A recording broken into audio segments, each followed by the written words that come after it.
dirigeants du monde vont-ils enfin transcender leurs intérêts et leurs divergences pour préserver l'essentiel, c'est-à-dire la vie sur Terre dans un environnement sain et agréable pour tous les terriens? Si je me réfère donc à l'article 1er de la Convention cadre des Nations Unies sur les changements climatiques, cet article-là... Et il faut dire que cette isogène Sissa, qui se trouvait aux portes de Dori, se trouve aujourd'hui pas très loin de Ouagadougou. Donc concrètement, qu'est-ce que ça traduit? Est-ce que c'est le Sahel? Ça veut dire que le Sahel est en train de progresser? Des experts soient pris en compte. Dans le cadre des élections couplées, présidentielles et législatives, la RDB réaménage ses programmes. Suivez tous les jours à partir du samedi 14 jusqu'au vendredi 27 novembre 2015 à 14 h les messages de campagne législative à partir de 18 h au cœur des législatives, une émission débat sur les questions d'actualité. À 21 h un candidat, un programme. Et à 22 h 15 le journal spécial de campagne. La RDB, toujours au cœur des grands événements. Téléspectateurs du monde des affaires, la RTB vous offre encore plus d'espace pour communiquer. En plus des tranches habituelles, donnez-vous de la visibilité dans les émissions, controverses, tribunes, débats de presse, c'est écrit. Dans les séries, affaires publiques, et les hommes et les femmes, et vis-à-vis, contactez la direction commerciale et du marketing et soyez au cœur des affaires.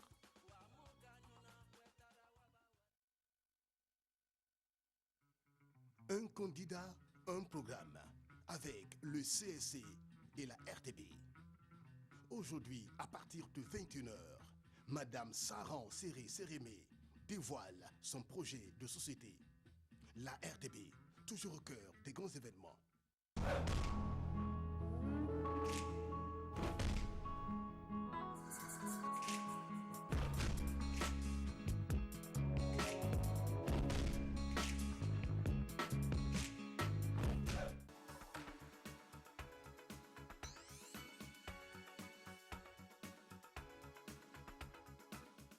Mesdames et messieurs, bonjour. C'est la planète tout entière qui retient son souffle à quelques jours de la 21e conférence des partis sur le climat.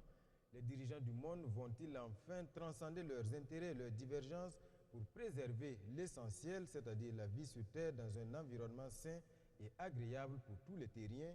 Voici la question qui résume à elle seule les enjeux de la 21e conférence des partis sur le climat qui se tient à Paris en France du 29 novembre au 11 décembre prochain. Pour décrypter les enjeux de ce sommet mondial sur le climat pour le Burkina, nous avons sur ce plateau des invités bien au fait de la question. Tout d'abord, monsieur le conseiller technique du ministre de l'Environnement et des Ressources halieutiques, monsieur Samuel Yeye. Également sur ce plateau, nous avons monsieur Onadja, monsieur Mamadou Onadja, qui est chargé de mission au ministère de l'Environnement et des Ressources halieutiques et qui fait partie soit dit au passage, des grands négociateurs. Et puis nous avons également sur ce plateau M. Joël Koraïre, qui représente ici le secrétariat permanent du Conseil national pour l'environnement et le développement durable. Et puis nous avons l'honneur de recevoir également comme invité sur ce plateau l'ambassadeur de la France au Burkina, M. Gilles Thibault, la France qui s'apprête donc à accueillir le monde entier pour cette COP 21. Bonjour monsieur l'ambassadeur et merci pour votre disponibilité. Alors, en plus des invités que nous avons ici sur ce plateau, nous avons en face ou tout autour d'autres participants venus d'autres institutions et de la société civile. Bienvenue à tout le monde. Alors, pour commencer, la température de la planète augmente et l'objectif aujourd'hui, c'est de contenir cette hausse à 2 degrés d'ici à 2100. Comment cette augmentation et les changements climatiques générés se manifestent-ils au Burkina Faso? C'est la première question que nous allons donc adresser notamment au Conseil national pour l'environnement et le développement durable. Monsieur Kouraïre, quand on parle de changement climatique, aujourd'hui c'est une expression qui en tout cas qui passe dans toutes les sauces. Dites-nous à quoi cela renvoie et quelles sont ces manifestations au Burkina? Moi je pense que s'il y a bien un vocabulaire ou les termes qui sont les plus utilisés durant cette année 2015, c'est bien les termes changement climatique. Qu'est-ce que c'est donc le changement climatique? Si je me réfère donc à l'article 1er de la Convention cadre des Nations Unies sur les changements climatiques, cet article-là dit que le changement climatique, c'est tout changement de climat qui est attribué de façon directe ou indirecte à l'activité humaine et qui altère la composition de l'atmosphère. Voilà, donc un peu... Et comment il se manifeste? Parce que, bon, au-delà de la définition, comment concrètement on peut aujourd'hui matérialiser ces changements climatiques au Burkina Faso? Voilà, ça se traduit par quoi, par exemple? De façon générale, aussi au Burkina Faso, donc les changements climatiques se manifestent par des événements extrêmes, de plus en plus intenses et de plus en plus fréquents. Au Burkina Faso, ce sera donc les inondations qui sont de plus en plus courantes. Ce sont également, si on peut dire, des migrations en quelque sorte, puisqu'on constate que la population du nord de notre pays est en train de migrer un peu vers le sud, avec tout le lot de conséquences que cela peut avoir, notamment les conflits fonciers, etc. D'autres conséquences, ça pourrait être également, ce sont également la recrudescence ou la hausse des maladies tropicales. Alors, nous avons également ici monsieur le directeur général de la météo. La météo est certainement l'une des structures qui est en tout cas les mieux placées pour constater cette évolution du climat. Comment ça se manifeste? Est-ce qu'au niveau des relevés météorologiques, par exemple au Burkina, on constate cette évolution du climat-là qui pourrait être imputable donc à ce changement climatique dont il a été question tantôt? Il faut donc dire que de l'analyse des données depuis 1950 à maintenant, nous pouvons dégager deux situations. Et il faut dire également qu'il y a deux paramètres qui sont vraiment clés dans le changement climatique. Il s'agit de la pluviométrie et de la température. Pour ce qui concerne la pluviométrie, il faut dire qu'à partir des zones climatiques, les trois zones climatiques que nous avons essayé de faire une étude sur la base des données qui sont collectées sur le terrain. Et notre station de référence pour la zone sahélienne, c'est Dori. Et la station de référence pour la zone soudano-sahélienne, c'est Ouagadougou. Et pour la zone soudanienne, Bobo Dioulasso. Il faut dire donc que nous avons constaté une migration des isoètes 600 et 900 de près de 1 degré à 1 degré 5. Ce qui se traduit sur le terrain par une distance de 100 à 150 km. Donc l'isoète 600. Les isoètes, c'est quoi exactement? L'isoète, c'est une même ligne d'égale valeur. C'est-à-dire la 600, vous avez sur la même ligne, vous avez 600 mm qui correspond justement à cette isoète 600. Et il faut dire que cette isoète 600, qui se trouvait aux portes de Dori, se trouve aujourd'hui pas très loin de Ouagadougou. Donc concrètement, qu'est-ce que ça traduit? Est-ce que c'est le Sahel? Ça veut dire que le Sahel est en train de progresser ou en train de gagner du terrain sur les autres espaces, ou bien qu'est-ce que ça veut dire concrètement? Effectivement, c'est le cas, dans la mesure où l'isoète 600 a migré vers le sud et l'isoète 900 également, qui était dans les environs de Ouagadougou, se retrouve aujourd'hui entre Bourmont et Bobo Dioulasso, ce qui veut dire qu'il y a une diminution de la pluviométrie au niveau national. Et cela, effectivement, montre une dégradation de la pluviométrie, en tout cas depuis les années 1950 à nos jours. Okay. Ça veut dire donc que les changements climatiques sont véritablement une réalité au Burkina avec beaucoup de conséquences. Alors, comment le pays s'adapte-t-il à cette évolution du climat? Monsieur le conseiller technique, monsieur Iye, dites-nous, quelle est la politique du Burkina aujourd'hui pour pouvoir s'adapter à cette évolution du climat, à ces changements climatiques qui impactent nécessairement les systèmes de production? À l'instar des autres pays africains, essaie autant que faire se peut, et surtout en tant que pays sahélien, de s'adapter à la question des changements climatiques. Parce que l'adaptation, c'est la voie qui nous permet véritablement de voir venir les conséquences et de voir comment les communautés à la base, qui sont les plus touchées, qui sont les victimes, peuvent véritablement prendre des mesures pour justement essayer d'être en phase, si je peux m'exprimer, avec cette situation. Au niveau national, depuis fort longtemps, et même avant même les politiques nationales, je crois qu'il y avait déjà des pratiques millénaires d'adaptation au changement climatique. Quand vous prenez la technique du ZAI, que l'on connaît aujourd'hui au niveau africain, la technique du ZAI est aujourd'hui devenue une technique connue au niveau africain et même au niveau mondial. Ça veut dire qu'aujourd'hui, cette technique du ZAI-là permet de prendre des dispositions pour que véritablement l'on puisse se mettre en phase justement avec la question des changements climatiques. Vous voyez, à la dernière, à une des conférences des partis, je crois, sur la lutte contre la désertification, un des meilleurs techniciens du ZAI au niveau du Sahel a pu justement à montrer justement en quoi la technique du ZAI permet aux paysans burkinabés de s'adapter. Je crois que depuis des millénaires, les communautés s'adaptent à la question des changements climatiques. Donc au-delà de cela, ça veut dire qu'il y a aussi des observations des communautés à la base. Quand vous voyez les oiseaux migrateurs qui viennent à partir d'une certaine période de l'année et qui essaient donc de repartir à partir d'une autre période de l'année, ça veut dire que la saison est en train d'arriver et la saison est en train de finir. Et donc, ça veut dire que toutes ces observations au niveau des communautés permettent de savoir que la saison est en train d'arriver et qu'il faut s'adapter à la question du climat. Et donc, pour résumer et dire qu'il ne s'agit pas simplement de voir justement nos politiques dont on va parler, mais aussi déjà, depuis des temps millénaires, les observations des communautés permettent de savoir qu'il y a des possibilités de s'adapter. Et maintenant, au niveau national. Au niveau national, je crois qu'il y a eu énormément de politiques. Je ne veux pas chercher loin.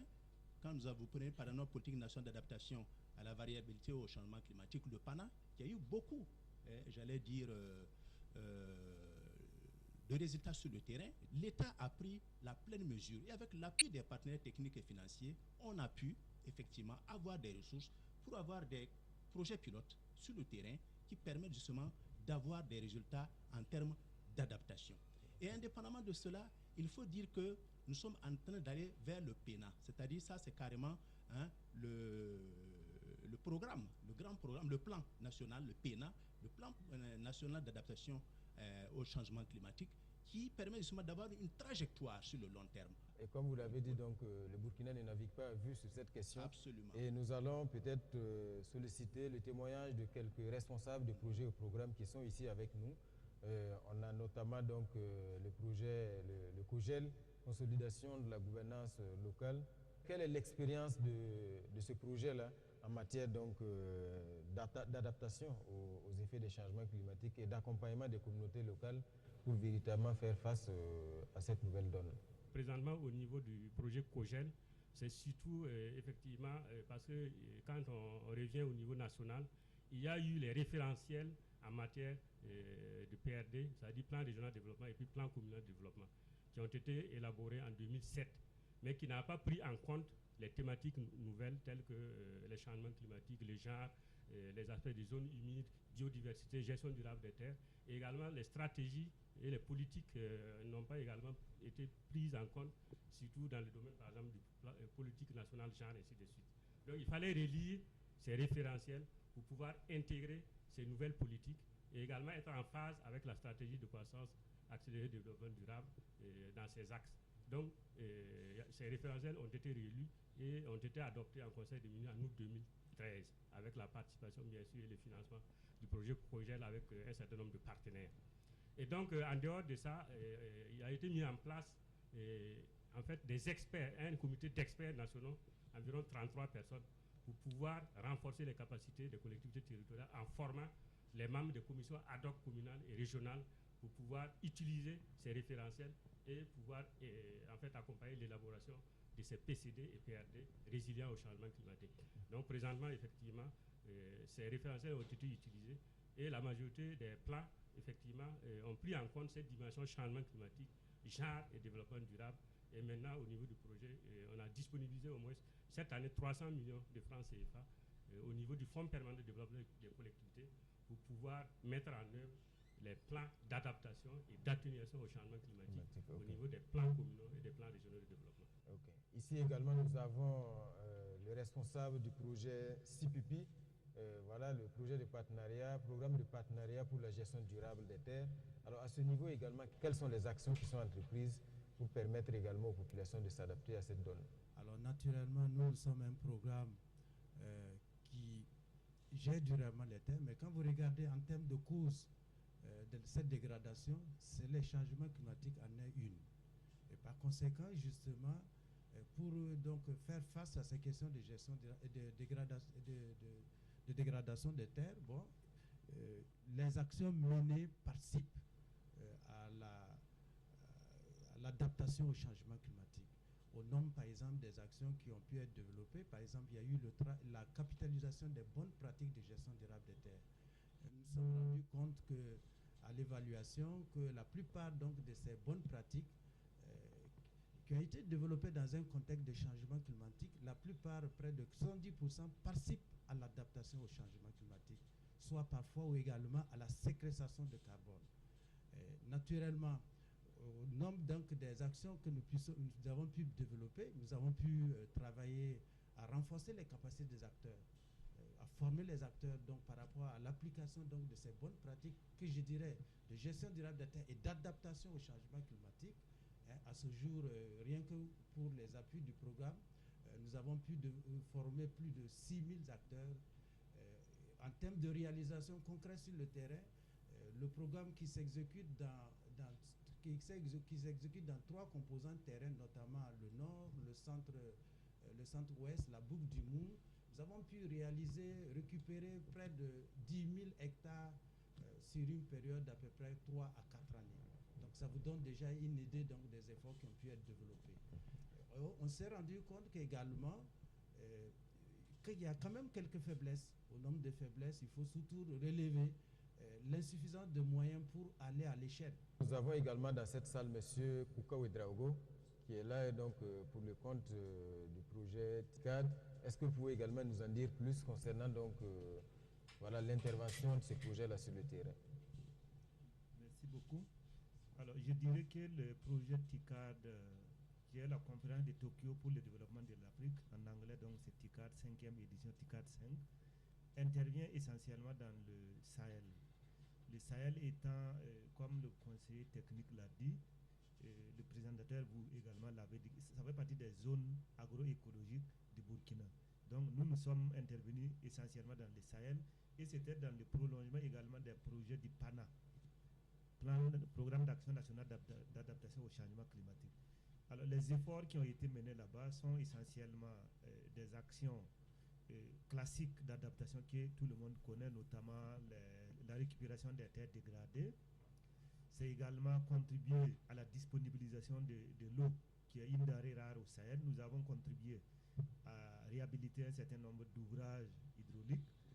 Et je crois que le plus marquant en termes d'adaptation, c'est une initiative que nous avons essayé de mettre en œuvre qui s'appelle l'assurance climatique, qui est également une manière pour les populations de s'adapter le plus durablement possible, parce que nous avons constaté que les actions qui sont menées sont ponctuelles.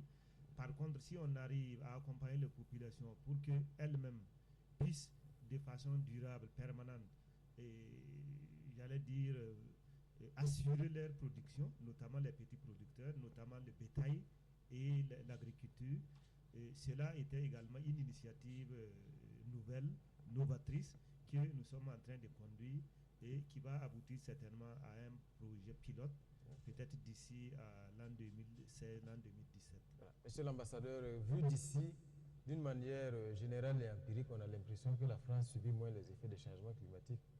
Est-ce que c'est la réalité? Malheureusement non. La réalité, c'est que le changement climatique affecte toutes les parties du monde, sans exception. C'est pour ça justement que nous retrouverons tous, la planète entière, à Paris pour arriver à un accord universel sur le climat. Et très concrètement, en France, vous l'avez vu, en 2003 par exemple, il y a eu une sécheresse sévère qui a fait des milliers de victimes dans les grandes villes, notamment à Paris. Et puis, pour prendre un exemple beaucoup plus récent, en Provence, il y a à peine un mois, nous avons subi des inondations dramatiques qui ont fait presque une vingtaine de morts. Donc, très concrètement, la France, comme le reste de l'Europe, sont affectés par le changement climatique. Et puis, évidemment, il y a des espèces végétales ou animales qui sont en cours de disparition. Le pic de floraison s'est décalé, il est beaucoup plus tôt maintenant. Les animaux mettent à bas toujours sur le même rythme ancestral et on voit des espèces communes comme le chevreuil menacées. Beaucoup de fanes disparaissent. Donc la France, comme le reste du monde, est affectée.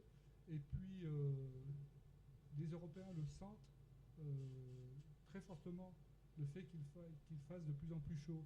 Ici, réellement, les gens sur le plateau l'ont dit, il fait également plus chaud, mais il y a une habitude locale à vivre dans des températures extrêmement élevées. Et je crois qu'en réalité, on s'en rend tout à fait compte, mais on l'accepte peut-être un peu mieux. En fait, nous sommes tous concernés par le changement climatique. On est tous dans le même bateau. Alors, quelle est la place de ces questions-là dans la coopération française aujourd'hui? Alors, ces questions-là, elles sont centrales. Centrales, ça veut dire que nous mettons bon an, mal an, quelques 75-80 milliards de CFA dans la coopération, et pratiquement la moitié des programmes comportent une dimension climatique. Parmi les services que je dirige, il y a l'AFD. L'AFD a mis en place un plan de plusieurs milliards de développement durable de la ville de Ouagadougou, mais qui va également vers les autres grandes villes. Très concrètement, c'est des questions d'assainissement qui sont évidemment centrales ici. Ce sont des questions de fourniture d'énergie. Vous savez que nous finançons avec l'Union européenne ce qui sera demain la plus grande centrale photovoltaïque d'Afrique de l'Ouest, la centrale de Zagtouli. Et puis également, nous avons un programme très ambitieux dans l'est du pays, qui est une zone un peu déshéritée, sur laquelle nous allons investir 20 milliards de CFA pour améliorer la transhumance, pour améliorer la vie des cultivateurs, la vie des éleveurs, pour permettre aux uns et aux autres, enfin, d'arriver à survivre dans des conditions qui sont effectivement de plus en plus difficiles. Okay. Alors, monsieur l'ambassadeur, vous avez évoqué donc cette centrale photovoltaïque. Nous avons la chance d'avoir ici un représentant du ministère de l'Énergie. Alors, est-ce que véritablement le Burkina Faso aujourd'hui s'oriente vers, en tout cas, la mise en priorité de ces énergies renouvelables, parce que l'énergie est considérée comme vraiment l'un des secteurs qui contribue le plus aux émissions donc, de ces gaz à effet de serre. Effectivement, la question donc, des énergies renouvelables est devenue une préoccupation donc, pour l'État burkinabé. À ce sens, l'État s'est engagé donc, au développement donc, de centrales solaires photovoltaïques pour une puissance cumulée de 160 MW. Donc, ils sont inscrits donc, sur le plan 2015-2020. On devrait donc avoir toutes ces centrales donc, installées. Bon, c'est réparti donc, sur toute l'étendue du territoire national.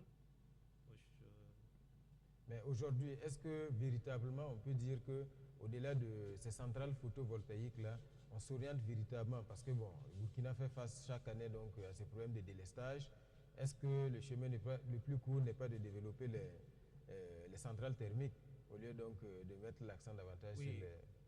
Conformément donc à la Convention cadre des Nations Unies pour le changement climatique, donc le ministère s'oriente donc au système de production moins polluante. Tout le monde sait que les centrales thermiques donc, sont un peu polluantes. Donc à ce sens, donc, nous nous orientons donc, vers des systèmes de production plus propres tels que les centrales donc, photovoltaïques, ainsi que donc, les centrales donc, à biomasse, telles que les biogaz aussi sont déjà promus. On a inauguré la semaine dernière donc, une centrale à biogaz pour la première au Burkina Faso d'une puissance donc, de 275 kW donc, à Kosodo. Alors la société civile également est représentée ici par la coalition des organisations de la société civile. Alors, Monsieur Dalla, dites-nous comment la société civile se positionne au Burkina sur cette question cruciale des changements climatiques. Permettez-moi d'abord de présenter un peu la coalition. Nous sommes un regroupement d'une quarantaine d'ONG et aujourd'hui, membres fondateurs, mais aujourd'hui, cela dépasse la cinquantaine. C'est des ONG qui ont décidé de se regrouper pour mettre en commun leurs efforts en vue de lutter contre les effets du changement climatique. C'est des ONG qui, dans la mise en œuvre de leurs projets sur le terrain, il y a une influence des changements climatiques sur leurs activités. Donc, nous intervenons avec l'État dans la mise en œuvre des politiques et projets sur le terrain. Donc, nous sommes un partenaire de l'État dans sur la problématique du changement climatique au Burkina Faso. En ce sens, nous faisons le plaidoyer pour la prise en compte des changements climatiques dans les politiques et stratégies de développement au Burkina. C'est dans ce sens que quand le COJEL parlait tout de suite de l'élaboration des guides PCD et des PCD PRD là, que la société civile, à travers notre plateforme, nous avons participé à faire prendre en compte ces effets de changement climatique là, parce que nous, on avait déjà élaboré notre fascicule qui permettait de montrer à quel niveau il fallait intervenir pour faire prendre en compte les changements climatiques. Parce que en ne prenant pas en compte les changements climatiques aujourd'hui dans les politiques de développement, on risque de passer à côté. Vous mettez en œuvre un programme de développement agricole et vous ne prenez pas en compte les risques climatiques, les résultats que vous souhaitez escompter, vous décidez de ne pas l'atteindre. C'est en ce sens que nous faisons ce plaidoyer-là.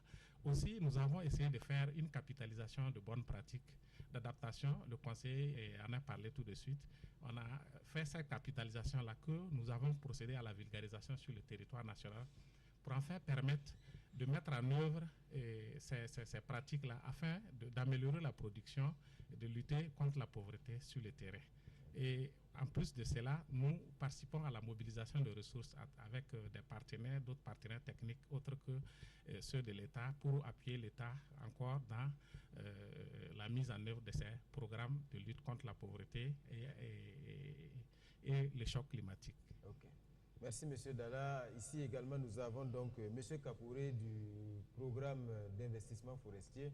C'est certainement l'un des programmes d'envergure en cours d'exécution actuellement.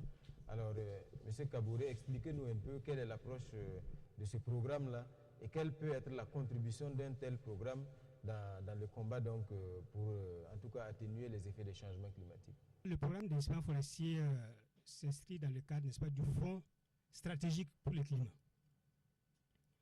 Eh bien, le Burkina Faso est le seul pays sahélien qui est bénéficiaire de ce programme-là. Parmi 7 autres pays, avec 7 autres pays qui bénéficient de ce programme d'investissement forestier. Les 7 autres pays sont des pays vraiment à fort couvert végétal, à fort couvert forestier, et le Burkina Faso est le seul pays sahélien qui bénéficie de ce programme. L'objectif de ce programme au niveau du Burkina, c'est vraiment contribuer à l'amélioration de la séquestration, n'est-ce pas, de carbone et également la lutte contre, n'est-ce pas, la pauvreté. Eh bien, pour ce faire, eh bien, il y a deux projets qui composent, n'est-ce pas, ce programme-là. Un projet dénommé projet de gestion participative des forêts classées pour la RED+. Eh bien, ce projet est porté par la BAD. Et ce projet intervient exclusivement au niveau des forêts classées. Nous avons 12 forêts classées. Eh bien, pour une gestion durable de ces forêts classées-là, dans l'objectif de pouvoir les préserver, de pouvoir les enrichir, les restaurer en vue d'une meilleure séquestration de carbone et contribuer à l'atténuation des changements climatiques. Eh bien, le deuxième projet, c'est le projet de gestion décentralisée des forêts et des espaces boisés qui est porté par la Banque mondiale. Et ce projet va intervenir au niveau de 32 communes riveraines des forêts classées. Donc l'objectif, c'est de jouer la complémentarité entre ces deux programmes-là, ces deux projets au sein du programme, eh bien, en vue de mieux cerner cette problématique de gestion durable des forêts, donc d'une meilleure séquestration de carbone. Donc pour dire que le projet, le programme d'investissement forestier, c'est vraiment un instrument mis à la disposition, n'est-ce pas, du Burkina Faso en vue de sa contribution à l'atténuation au changement climatique, mais aussi nous conjuguons atténuation, adaptation et également la lutte contre la pauvreté. Atténuation dans le cadre, n'est-ce pas, de la gestion durable, n'est-ce pas, des forêts et des espaces boisés. Adaptation également parce qu'il est très difficile à travers nos actions-là de faire une frontière entre adaptation et atténuation. Si on prend par exemple le cas, n'est-ce pas, du boisement, ça contribue en même temps à l'atténuation qu'à l'adaptation et également lutte contre la pauvreté à travers, bien sûr, le développement, n'est-ce pas, d'activités généralistes de revenus au profit, n'est-ce pas, des populations. Alors, petite explication de concept dans cette émission avant de poursuivre. Il est tantôt question d'adaptation, tantôt d'atténuation. Nous allons permettre à M. Mamadou Onadja, qui est donc, comme je le disais, chargé de mission au niveau du ministère de l'Environnement et des Ressources halieutiques, de nous situer un peu. Quelle est la nuance entre ces deux concepts, M. Onadja? Je vous remercie, monsieur. Les questions d'adaptation interviennent lorsque un événement climatique survient, que nous sommes informés et face auquel il faut s'apprêter à encaisser le choc avec le moins de conséquences néfastes possible. Alors que ce soit les êtres humains, que ce soit la végétation, que ce soit les animaux, ils ont des stratégies qu'ils développent vraiment pour faire face aux chocs qui arrivent. On parle d'atténuation des émissions de gaz à effet de serre comme comportement, comme disposition, comme mesure, comme politique, comme programme à mettre en place pour réduire les émissions de gaz à effet de serre. Et là, nous avons deux options.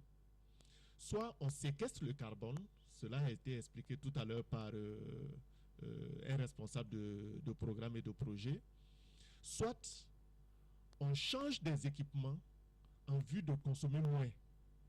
Et là, le conseiller technique a parlé tantôt, effectivement, d'asseoir une société vraiment à faible consommation de carbone. Voilà les deux options que nous avons sous l'atténuation et qui devraient permettre à l'ensemble des États de contribuer en tout cas à la protection du système climatique. Merci, M. Radja. Alors, comme annoncé en début d'émission, la COP 21 qui va donc démarrer le 29 novembre prochain et cela jusqu'au 11 décembre. Alors, quelles peuvent être les attentes d'un pays comme le Burkina Faso? Écoutons à ce sujet le ministre de l'Environnement et des Ressources halieutiques. Pour un pays comme le Burkina Faso, il y a beaucoup d'enjeux parce que nous faisons quand même partie de la même famille, des humains, habitant et utilisant la terre. Donc, lorsqu'il y a l'avenir de la terre, de notre planète qui se joue, nous avons notre place, nous avons notre mot à dire. Ensuite, nous sommes partie prenante à des conventions au plan international, notamment dans le cadre des Nations Unies. Et comme nous sommes un pays quand même qui respecte sa parole, nous nous sommes engagés à participer pleinement dans toutes les actions qui visent à lutter contre les effets néfastes des changements climatiques. Donc nous avons vraiment notre place pour aller renouveler nos engagements, dire ce que nous pouvons aussi faire dans le cadre de la lutte contre les changements climatiques. Nous avons pris des engagements, nous avons décidé de mettre en œuvre un certain nombre d'actions. Donc nous partons pour les défendre et participer avec toute l'humanité à la lutte pour sauver notre planète. Le Burkina Faso, si vous l'avez bien suivi depuis décembre 2014, c'est très bien organisé. Nous avons mis en place un comité d'organisation. Il y a des ateliers qui se sont tenus.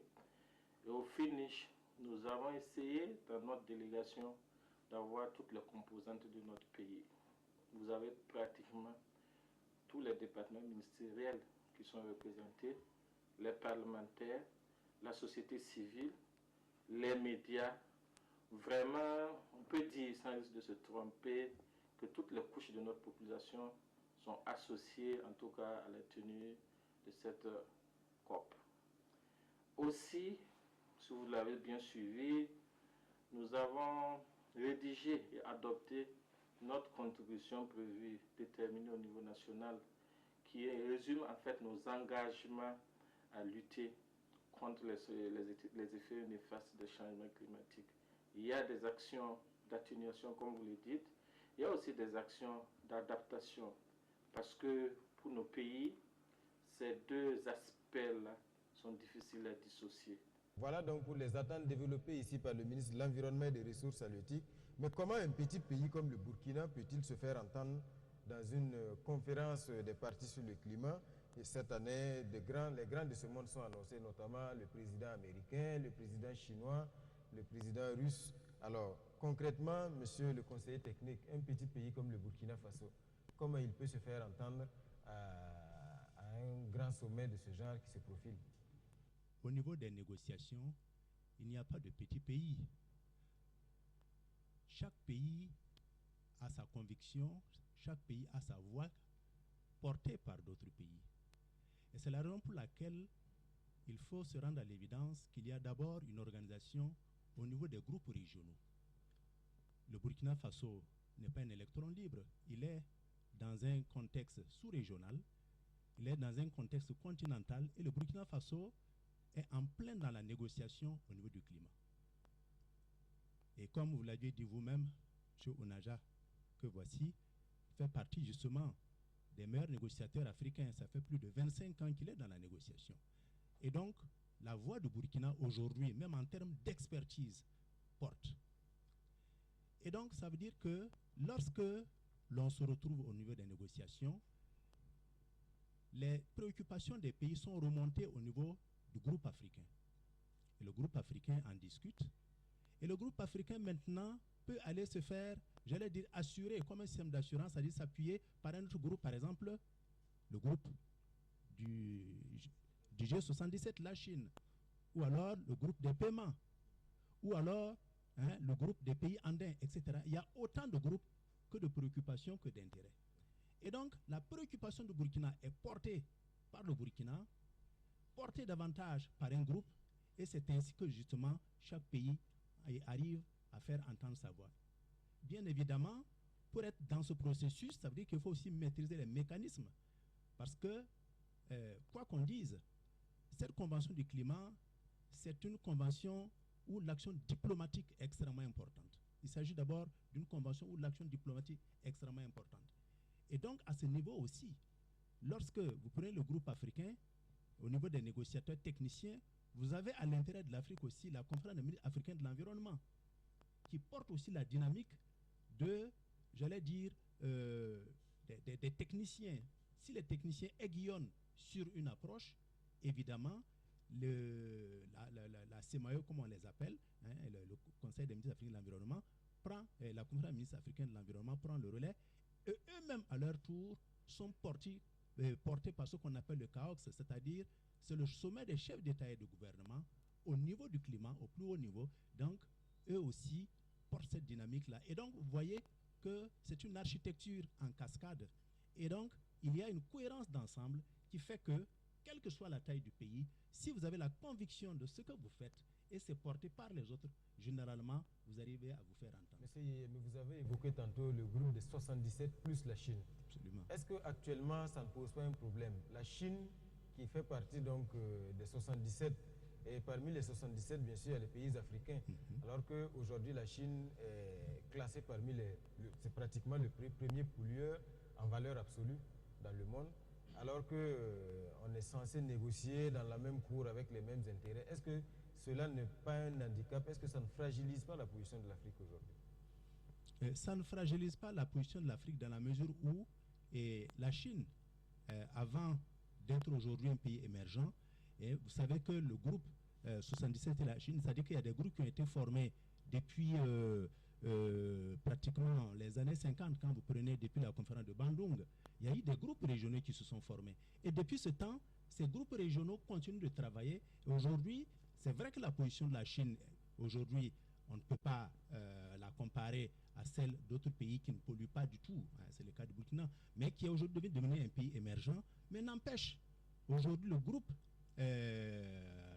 77 de la Chine a une force et une puissance telle qu'aujourd'hui, lorsque il y a des préoccupations au niveau africain, et je crois que certains négociateurs sont là, peuvent effectivement être portés par le groupe du G77 de la Chine, et véritablement, ça permet d'avoir un meilleur impact. Je crois qu'il n'y a pas d'antinomie aujourd'hui. Il s'agit simplement de jouer sur la solidarité au niveau des intérêts et de voir concrètement comment tout ça peut être articulé pour faire aller donc les négociations de l'avant. Alors, M. Onadja, vous êtes l'un des grands négociateurs. Dites-nous, aujourd'hui, quels sont les principaux points en négociation et qui vont faire l'objet véritablement de cette entre-griffes bataille diplomatique qui se profile donc à Paris? Quels sont les principaux points en négociation? Je vous remercie. Alors, actuellement, nous avons un document d'accord qui est prêt pour être étudié à Paris. Ce document est rédigé sous la forme d'un instrument juridique dont on ne connaît pas encore le nom.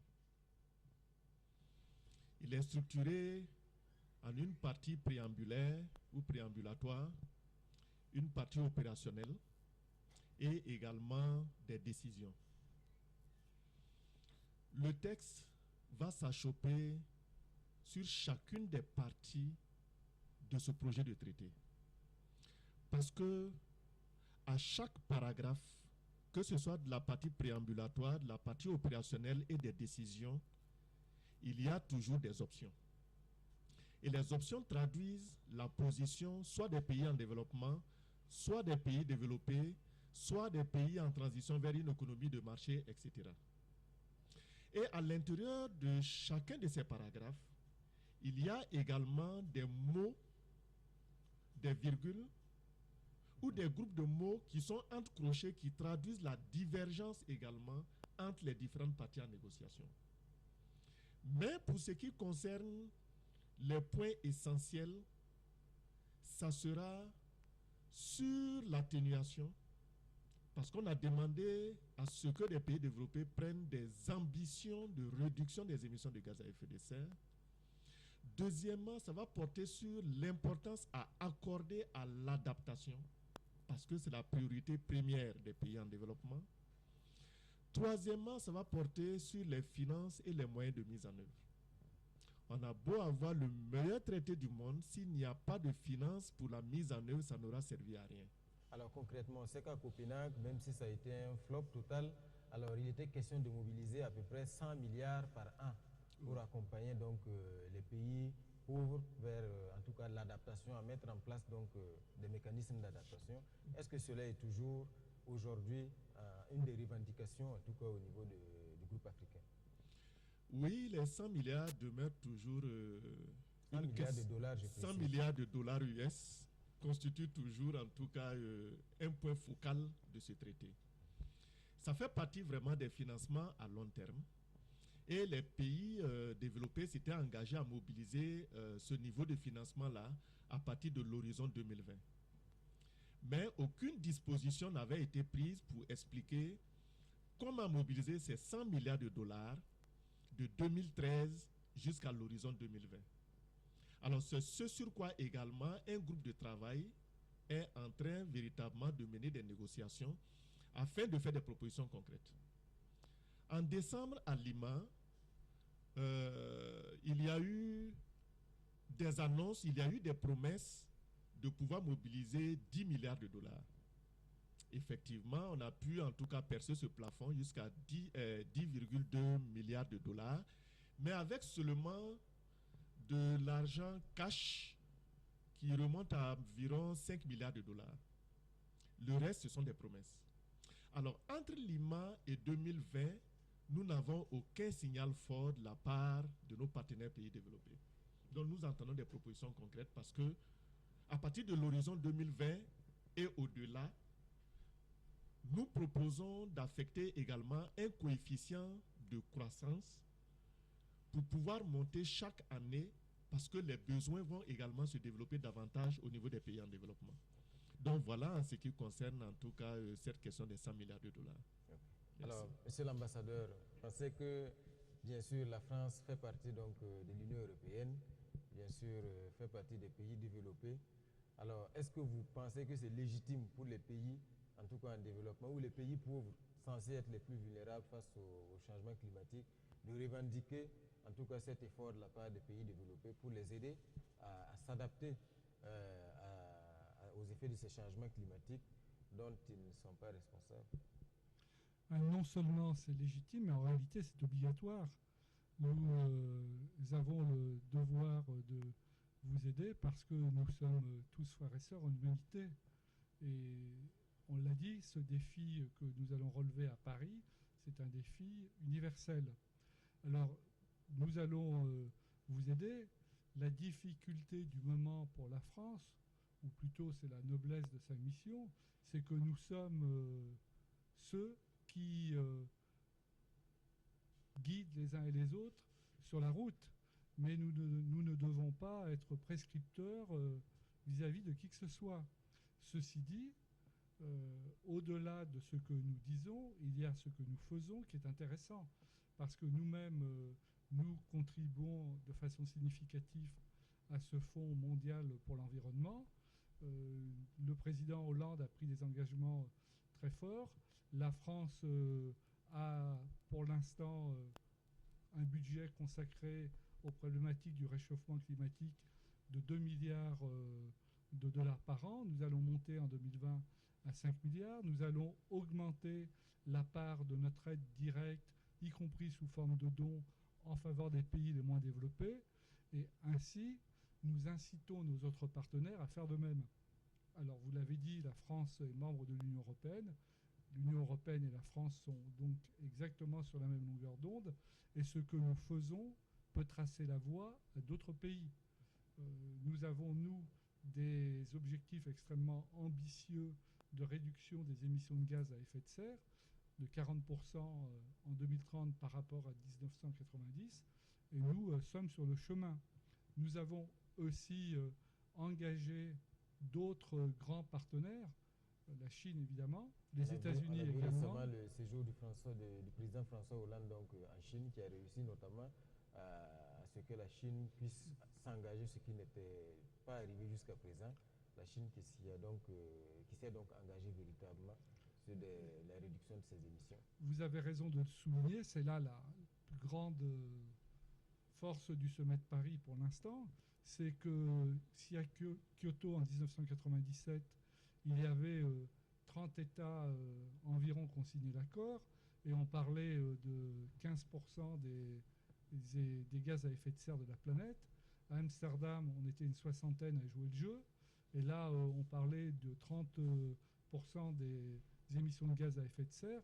Grâce à la participation de la Chine, des États-Unis, bientôt de l'Inde et d'autres grands pollueurs, nous avons plus de 150 États qui ont fait des propositions de contribution à la réduction du réchauffement climatique, et ça concerne presque 90% des émissions de gaz à effet de serre. Donc, Paris, de ce point de vue-là, trace une voie qui nous permet d'être optimistes.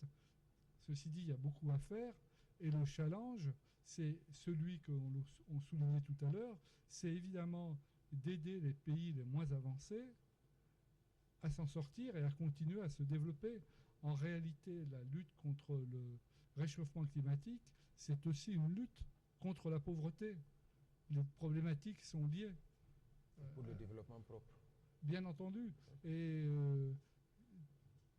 il y a des efforts que chaque pays va faire à la mesure de ses réalités et de ses capacités, mais il y a une obligation pour tous, c'est d'aller vers le développement des énergies renouvelables. On en a parlé tout à l'heure, et tout ça demande concrètement des actions, au-delà de celles qu'on obtiendra d'ailleurs dans le cadre de Paris 2015.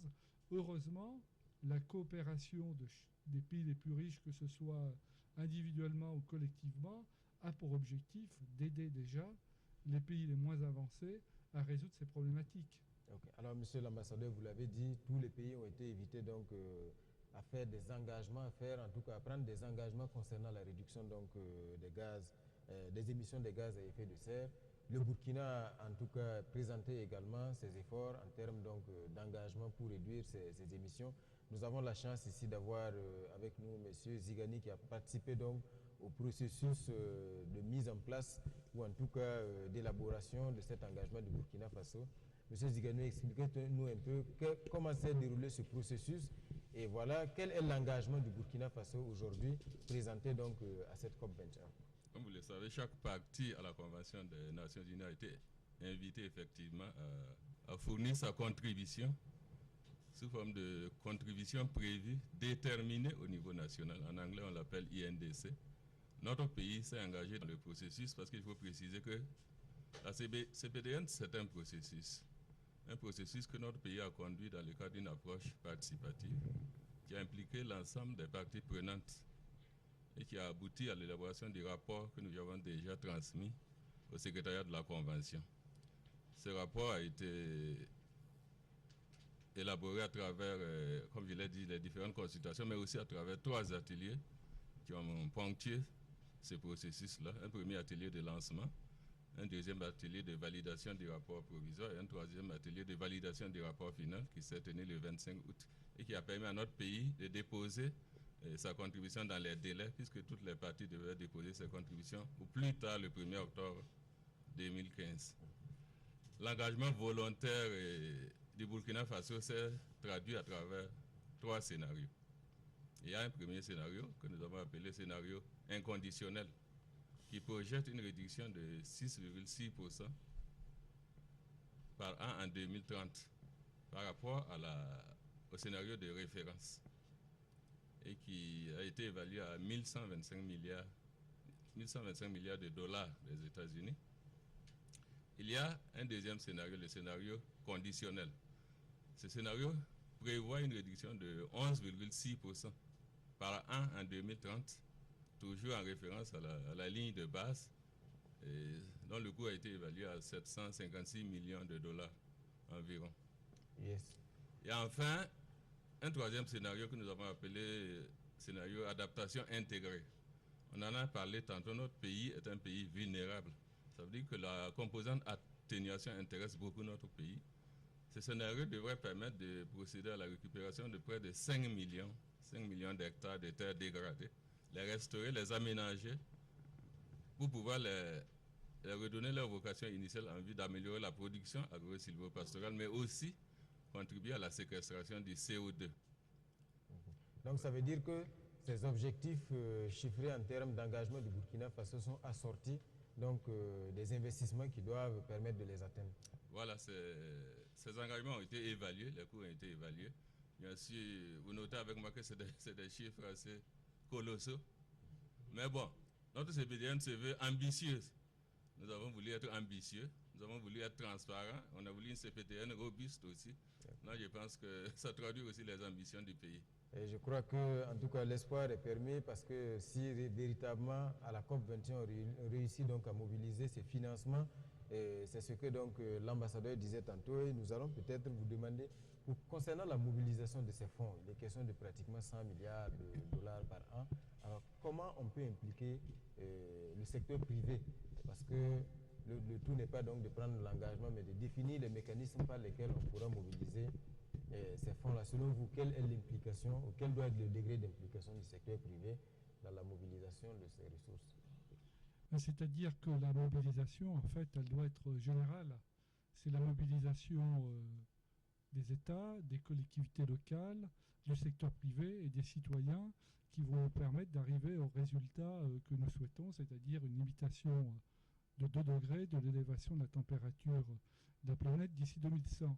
Mais le secteur privé, concrètement, lui, a intérêt à investir dans ces technologies nouvelles, à mettre de l'argent parce que d'autres sont condamnés.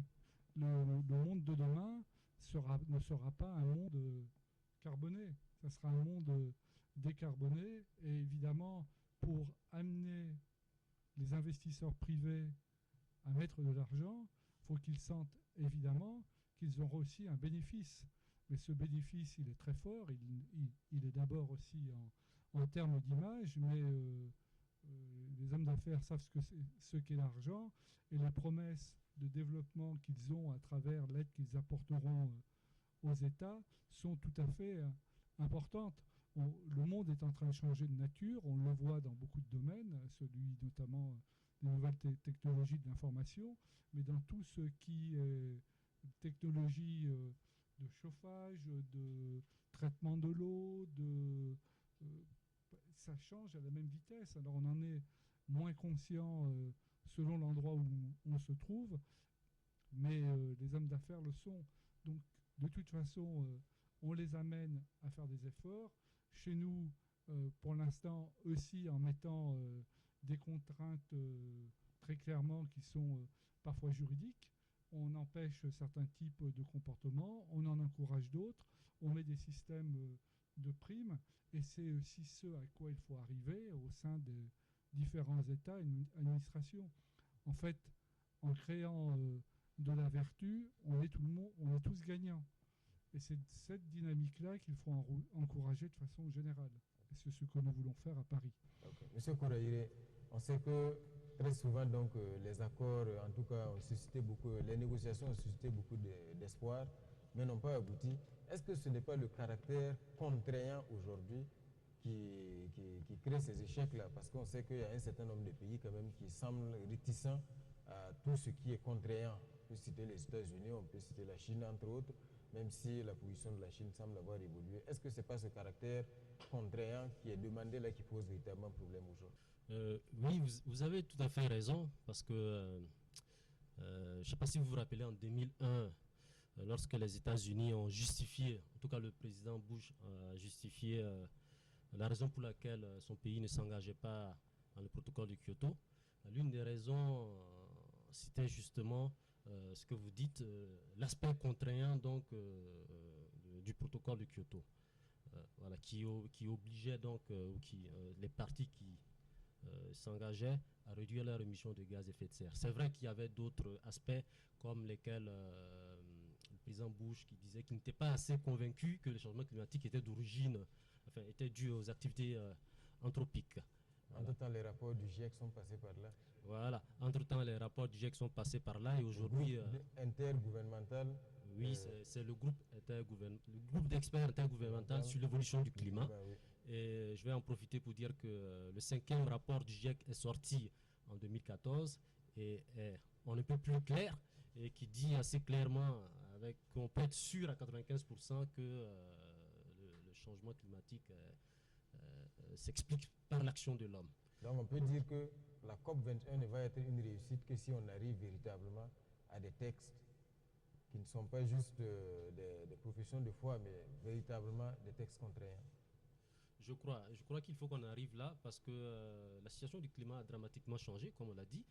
Les rapports du GIEC, vous en parliez tout à l'heure, sont assez évocateurs. Hein. Si la tendance continue actuellement, nous aurons une hausse de 0,3 à 4,8 degrés d'ici la fin du siècle. Vous connaissez déjà les conditions climatiques de notre pays. Si au mois de février ou de mars, on se retrouve avec encore 2 ou 3 degrés de plus, je pense que ça va être l'exode, ce ne sera pas l'exode rural, mais l'exode, on risque tous de prendre les bateaux pour aller de l'autre côté. Pour aller en France. Voilà. Donc, vous voyez, comme le disait son Excellence, ce qui est formidable avec les changements climatiques, c'est que ça touche tout le monde. Nous sommes tous, ce qu'un Burkinabé pose comme action ici au niveau national peut toucher un Américain de l'autre côté. Ce qu'un Américain pose également peut avoir des conséquences donc, au niveau national. Okay. Donc il faut vraiment qu'on arrive à avoir un accord ambitieux et bien sûr qu'il soit contraignant, qu'on puisse arriver donc à infléchir donc, cette tendance-là des émissions de gaz à effet de serre. C'est l'effet papillon. Avant de permettre peut-être à M. l'ambassadeur de réagir, on a la société civile qui est là, parce qu'on sait qu'à la COP21, il y aura bien sûr les délégations officielles des différents États, les grands négociateurs, mais il y aura également la société civile qui est véritablement une composante très importante. Alors, comment au niveau du Burkina, la société civile burkinabé s'organise-t-elle pour pouvoir se faire entendre et véritablement contribuer également à faire avancer les négociations? Okay. Merci, M. Ouedraogo. Et il y a eu quand même beaucoup de rencontres qui ont été organisées par la société civile, que ce soit avec l'appui de l'État ou avec l'appui d'autres partenaires. On a organisé un certain nombre de rencontres pour permettre de mettre en commun tout ce que nous avons comme besoin et comme problème afin qu'on essaie de prendre en compte dans les négociations. Donc, à partir de ça, nous disons que nous sommes aujourd'hui pour qu'on arrive à un accord contraignant. Un accord contraignant pour permettre de lutter efficacement contre le réchauffement climatique. Parce que si on va au-delà des 2 degrés, c'est nous, les pays pauvres encore, qui allons en pâtir. C'est nous qui allons le plus souffrir. Et quelqu'un parlait tout de suite des migrations. Ça fait aussi partie des techniques d'adaptation quand on n'a pas le choix. Et quand ça va se chauffer, les gens vont aller vers l'ouest. Et quand il n'y aurait pas assez de place, les gens vont commencer à aller vers des conflits. Et après les conflits, certains vont chercher à aller encore vers l'Europe. Aujourd'hui, les Syriens qu'on voit avec la guerre, mais si ça doit continuer, ça serait peut-être nous les Africains qui allons aller vers les autres continents. Donc nous souhaitons que, dans nos discussions, nous souhaitons qu'on arrive aussi à une négociation pour qu'on arrive à une répartition quand même des fruits de la croissance, que les pays développés mettent la main à la poche pour alimenter le fonds vert, pour nous permettre de mettre en œuvre nos projets, afin de réduire quand même notre dépendance vis-à-vis des énergies fossiles et parvenir quand même à des... Parce que nous, ici, nous avons des technologies simples que nous pouvons mettre en œuvre. Vous voyez les foyers améliorés qu'on fait avec la terre, c'est au niveau local ici. Ça ne demande pas beaucoup de ressources, mais nous n'avons pas les moyens pour le faire. Nous croyons quand même que si on arrive à mobiliser ces ressources-là, cela nous permettra quand même de mettre efficacement en œuvre ces projets-là afin de nous adapter, afin de résister au choc climatique. Alors ici également, on a le groupe des jeunes Action 2015 représenté par M. Nikiema. Alors, à la COP21, comment véritablement est-ce que la société civile, est-ce que vous allez tenir des pancartes à Paris? Ou en tout cas, comment vous comptez peser sur les négociations? Je suis point focal de Action 2015, qui est un vaste mouvement mondial, une campagne qui touche un petit peu à tout ce qui concerne les ODD.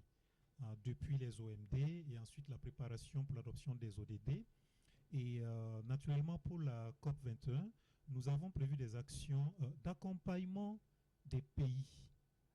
Parce que nous, notre rôle, c'est un petit peu de travailler à ce qu'il y ait une justice climatique. Je crois que nous avons parlé tantôt de comment est-ce qu'on fait pour que les pollueurs soient payeurs.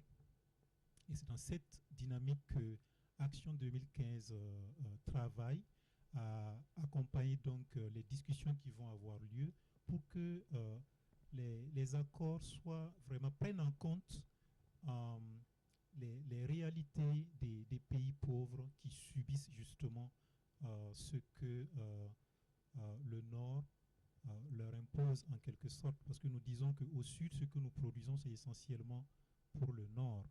Mais quand le Nord produit, c'est essentiellement pour elle-même.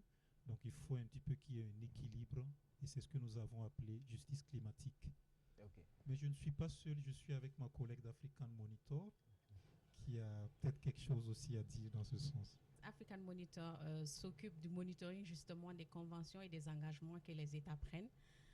Et ici au Burkina particulièrement, nous sommes penchés sur la participation des jeunes justement à améliorer le climat au niveau même, à traduire en un langage simple pour qu'on aille au-delà des concepts de développement, pour que ça soit quelque chose de viable pour les jeunes qui constituent la grande majorité des populations et qui sont les premiers qui subissent les conséquences.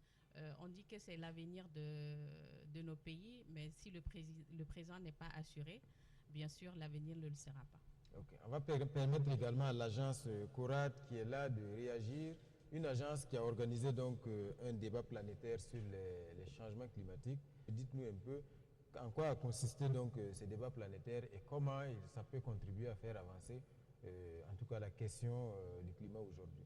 Alors, le débat citoyen planétaire sur le climat et l'énergie a été lancé par la Convention cadre des Nations Unies sur les changements climatiques. Alors, cette initiative est partie du constat qu'il y a un acteur important qui manque lors des négociations, c'est le citoyen lambda. La preuve, c'est qu'ici, l'éleveur qui est touché et qui doit aller de plus en plus loin pour trouver du fourrage, il n'est pas là. Alors donc, cette initiative est un sondage à l'échelle mondiale qui permet d'aller au plus près des citoyens anonymes pour capter leurs perceptions et aussi recueillir leurs avis sur les questions importantes qui sont débattues lors des négociations. Ça paraît invraisemblable qu'on recueille l'avis du producteur à Falangurutu, je ne sais pas, sur la taxe carbone, par exemple, mais une méthodologie vraiment adaptée a été développée et elle a été appliquée dans le monde entier de la même façon, le même jour, et c'était le 6 juin 2015. Et au Burkina, nous avons été invités à participer à cette dynamique mondiale par la région de Franche-Comté en France. Et on a ainsi pu réunir 110 citoyens, paysans, éleveurs, artisans, fonctionnaires, et qui ont vraiment dit comment ils vivaient les changements climatiques. Ils ont aussi compris qu'ils sont aussi acteurs de ces changements climatiques et qui peuvent être également acteurs des mécanismes d'atténuation. Et ils ont également dit, voilà, s'ils étaient à la place des négociateurs, voilà, pour quelles options ils auraient plaidé. Et ça, c'était une dynamique vraiment intéressante de démocratie vraiment ancrée à la base et qui a touché les citoyens. Merci. Alors, nous sommes véritablement pris par le temps. Nous allons permettre de faire un dernier tour de table parce que nous sommes donc à quelques semaines de cette COP 21 et on sait qu'avant Copenhague en 2009, il y avait eu également un grand vent d'espoir qui avait soufflé. Malheureusement, en tout cas au terme des négociations, alors ça a été un échec. Aujourd'hui, qu'est-ce qui nous permet, pour finir véritablement, qu'est-ce qui nous permet d'être plus optimistes? Quels sont les acquis? Qu'est-ce qui nous permet aujourd'hui véritablement d'être sûr qu'au terme de la COP 21 à Paris, on va sortir avec vraiment un texte à la hauteur des attentes, mais à la hauteur des enjeux également pour la planète? Monsieur l'ambassadeur. Peut-être qu'on peut croire en la réussite de Paris 2015 parce que justement, nous partons pour obtenir un accord qui sera universel, qui prendra l'avis de tous les pays, de toutes les parties prenantes, des organisations de la société civile. Madame vient de le dire, et la France a financé partout où les pays ne pouvaient pas le faire ces manifestations-là, parce qu'on va aussi, et ça a été dit, obtenir un accord juridiquement contraignant. Évidemment, il faut que nous nous mettions d'accord sur des efforts à réaliser et que nous interdisions à certains pays de polluer plus qu'ils ne le font aujourd'hui.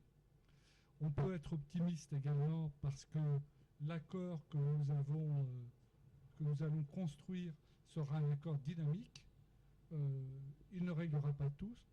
Vous avez dit tout à l'heure que Copenhague a été en réalité un semi-échec parce que c'était une étape sur le traitement du problème, et Paris 2015 sera suivi d'une autre conférence climat au Maroc, je crois, et il y avait précédemment une conférence climat au Pérou, c'est-à-dire que nous traçons un cap qui est extrêmement ambitieux, limité à 2 degrés de réchauffement climatique d'ici la fin du siècle, et pour l'instant, sur la base des discussions qui ont lieu depuis plus d'une année, nous sommes plutôt sur 3 degrés. Bien, ça veut dire qu'il restera à faire, et l'accord est construit justement pour demander à tous les États, tous les 5 ans, de revoir leur feuille de route, de dire, eh ben voilà, les contributions de notre pays, maintenant, elles vont être celles-ci. Et il faut tenir compte que nous sommes dans une dynamique très intéressante. Je parlais tout à l'heure de Zagtouli. Zagtouli, pour des raisons dramatiques que nous avons tous vécues. D'abord, l'insurrection qui a apporté un grand vent d'espoir suivi du coup d'État de cet automne. La mise en chantier a pris du retard. Mais ce retard va amener la centrale à produire plus d'électricité qu'elle n'en produisait il y a 3 ans. Et en réalité, il faut tenir compte de cela. C'est-à-dire que les efforts que chacun d'entre nous pourrons faire seront plus importants au fil du temps. Donc, de mon point de vue, il y a beaucoup de raisons d'être optimiste, et puis il faut rester modeste, se dire que le travail que nous faisons tous ensemble, avec les États, le président de la République, monsieur Fabius, mon ministre, madame Girardin qui est venue ici, et d'autres encore, et tous mes collègues diplomates de la communauté internationale ici, sera poursuivi par d'autres. Il y a des gens qui, au quotidien, travaillent sur ces problématiques, et ce qui est formidable, c'est qu'il y a une conscience planétaire de plus en plus forte. On ne peut pas échapper à la réalité de la prise en compte de ces problèmes, et on le voit bien à travers l'engagement des organisations de la société civile. Tous sont obligés d'y aller. Monsieur l'ambassadeur, merci. Nous allons permettre également à M. Yeye et à M. Onadja donc de réagir. Vous partez à Paris. Qu'est-ce qui vous rend optimiste? Qu'est-ce qui vous permet aujourd'hui d'espérer véritablement qu'on revienne avec quelque chose de concret de Paris? M. Yeye d'abord. Je crois que, comme l'a dit son Excellence, Paris c'est d'abord un rendez-vous de donner, de recevoir. Ce qu'on n'a pas dit à l'occasion de ces échanges, c'est que le Burkina y a pris un stand. Le Burkina a pris un stand. Et le cap que nous sommes en train de tracer nous permet d'espérer à peu près 150 à 170 participants. Donc ça veut dire qu'il y a un engouement véritable au niveau national. Et donc cet enthousiasme, déjà pour nous, est déjà un succès à tous les niveaux. Tous les acteurs aujourd'hui font l'effort justement d'aller donc vers cette trajectoire des accords de Paris.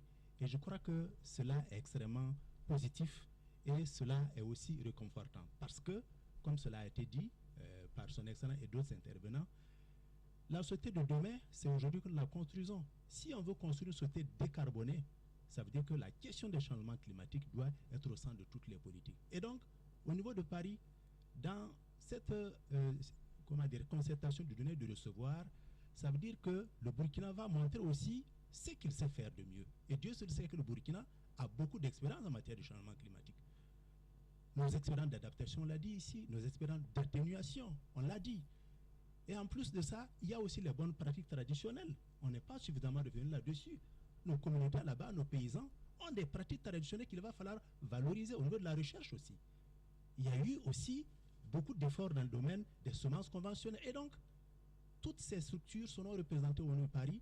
Et avec des partenaires, le Burkina va montrer au niveau de son stand ce qu'il sait faire de mieux. Et je crois que là aussi, c'est aussi un volet positif. Au-delà donc des accords dont nous espérons véritablement que ce sera un succès, en tout cas nous sommes très optimistes, il y a surtout que le Burkina va aller montrer ce qu'il sait faire de mieux à travers tous les programmes qui ont été lancés sur les 30 dernières années, si on s'en tient à cette trajectoire. Et véritablement, nous avons des efforts, et au niveau de ces efforts, il y a, des résultats concrets sur le terrain. Et je crois que c'est de cela qu'il s'agit. Et chaque acteur, chaque citoyen devrait s'y mettre pour que véritablement les accords de Paris, qu'on revienne de Paris avec un succès et qu'on va pouvoir présenter. Alors, monsieur Onadja, vous êtes un peu dans les secrets des dieux. Alors, voilà, dites-nous, est-ce que véritablement il y aura la fumée blanche à Paris? La question est très pertinente. On se pose la question depuis plusieurs temps. Mais je crois que la France aura un rôle capital à jouer en tant que pays hôte. Pour plusieurs raisons. Monsieur l'ambassadeur vient de dire, actuellement, si la tendance se poursuit, on va dépasser les 3 degrés Celsius. Or, nous devrons être en dessous de 2 degrés. Les petits États insulaires qui sont au-dessus du niveau de la mer de 50 cm, 70 cm, sont en train de se battre pour que les réductions soient en dessous, enfin permettent une augmentation des températures qui n'atteignent pas 1,5 degré. Parce qu'à 2 degrés, il y a beaucoup d'États insulaires qui vont disparaître. Alors, je le dis parce que diplomatiquement et politiquement, la France aura un rôle très capital à jouer là-dedans. Comment ne pas atteindre les 2 degrés, étant entendu que chaque nation est consciente que les conséquences seront dramatiques. Étant entendu que les pays développés savent, ils l'ont dit, ils l'ont accepté, ils sont les principaux responsables, ils doivent être également les chefs de file.